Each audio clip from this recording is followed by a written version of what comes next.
Hola amigos y amigas, hoy les quiero hablar sobre la puerta de la estrella, la Stargate. A mí me ha servido mucho para canalizar. El Stargate no es más que una forma física de un Merkaba. El Merkaba, como nos lo explica Drúmbalo Melquisedec, es un campo energético formado por dos tetraedrón. El tetraedrón varía dependiendo si eres hombre o mujer. Les voy a poner un diagrama aquí sobre cómo se orienta para la mujer y cómo se orienta para el hombre. Es importante que ustedes hagan ejercicios energéticos en los cuales ustedes aprendan a detectar su propia energía, puesto que es su sello personal que les va a ayudar a hacerlo más útil para poder elevarse a otras frecuencias y sobre todo ir hacia otros planos de conciencia. Yo he practicado con muchos tipos de meditaciones, ya sea por otras personas o mías. Encontré que los sonidos binaurales, no todos, pero los graves, porque los agudos me provocan tinnitus y dolor de oídos, pero los graves funcionan en mí.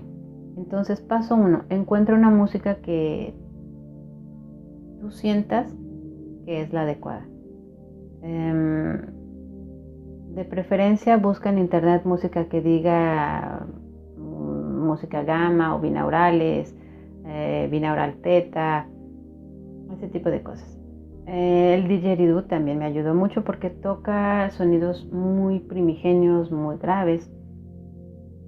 Y bueno, una cosa que pueden hacer es sentarse en meditación. Primero tienen que hacer ejercicios, por ejemplo, bueno, es que no quiero decirles tienen que hacer, porque no les voy a imponer nada, o sea, hagan como les dé la gana, pero por ahí ven muchas cosas hasta que encuentren la manera de ustedes. Yo lo que hice es de que me puse a hacer este ejercicio de meditación de Drúmbalo, en donde te sientas en la posición de loto y empiezas a respirar. Inspiras lentamente, baja la respiración, la subes, la exhalas por la boca varias veces y empecé a sentir mi Merkaba, a imaginarlo, porque no es cierto que lo puedes sentir. Ay, sí, aquí está el Merkaba. El Merkaba es ese campo energético que tiene 8 metros de largo. Es por eso que cuando ustedes están en contacto con gente que no conocen en el metro o en los transportes, se pueden sentir oprimidos o mal. Es cierto que tenemos una esfera de 45 centímetros alrededor de nosotros, pero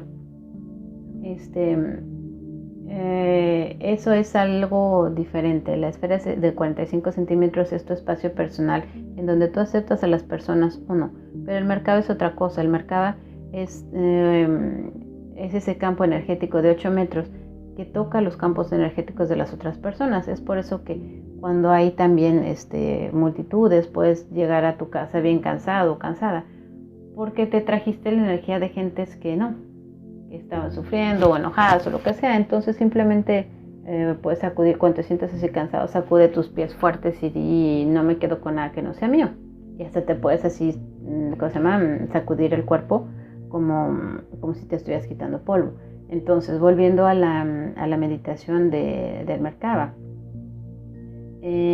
vas a visualizarlo, dependiendo si eres hombre o mujer, vas a visualizar este tetraedrón doble que gira de manera diferente. Uno va a girar hacia el derecho e izquierda y el otro al revés, como si fueran engranes. Visualízalo, respira. Ese es tu nave personal.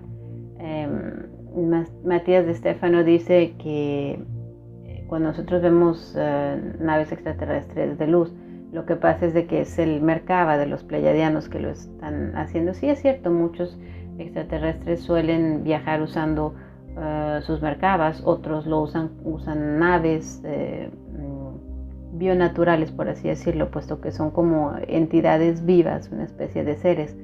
Es muy complejo. Decir que solo son naves de metal que vuelan o de una especie de metal desconocido sería una explicación muy simplista.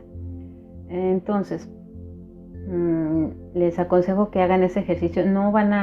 Cuando empiecen a hacer ese ejercicio del Merkaba, no lo van a hacer y ya envió mi conciencia. No, les va a tomar tiempo, pero les va a ayudar a que cuando ustedes estén dormidos y sigan haciendo este ejercicio, va a llegar el momento en el que van a soltar la conciencia y van a irse. A mí la primera vez que me pasó, entré como en un ángulo de 45 grados y sentí que me aspiraban y me aspiraban y me aspiraban y me dio miedo porque ya me morí.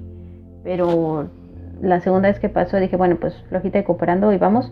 Y sí, o sea, fue cuando perdí mi conciencia y entré en ese túnel maravilloso que tenía como especie de televisiones en donde cada pantalla está mostrando imágenes y dependiendo de la que de repente me quedé viendo en una esa me aspiró. Entonces, ya agarré el micrófono, perdón. Entonces, cada quien va a tener experiencias maravillosas, no olviden comentarlo. Pero sí, empiecen a hacer este ejercicio del Merkaba. El ejercicio del Stargate es esta imagen que les estoy poniendo aquí. Y les sugiero que antes de hacer la meditación y todo, impriman, busquen en internet alguna de las imágenes que resuene con ustedes del Stargate de Prague, que canaliza Alcazar, y imprímanla, pónganla en su celular, pónganla en un lugar donde ustedes la estén viendo para que se familiaricen con esta imagen. Cuando uno, es lo que nos decía Prague, uno puede conectarse etéricamente con la Stargate porque en mi caso yo tuve la ocasión de estar físicamente ahí, pero como somos seres multidimensionales y ustedes se están conectando conmigo al escuchar estos mensajes, ustedes pueden a través de mí conectarse etéricamente con esta Stargate. Antes de que lo hagan, sí les pido por favor que impriman esa foto, que les guste, que la vean en su celular y que se den un tiempo antes de escuchar la meditación que les voy a poner la semana que entra sobre la Stargate, para que su subconsciente acepte que esto es posible y les sea más fácil soltar conciencias e ir hacia otros planos más sutiles. Gracias.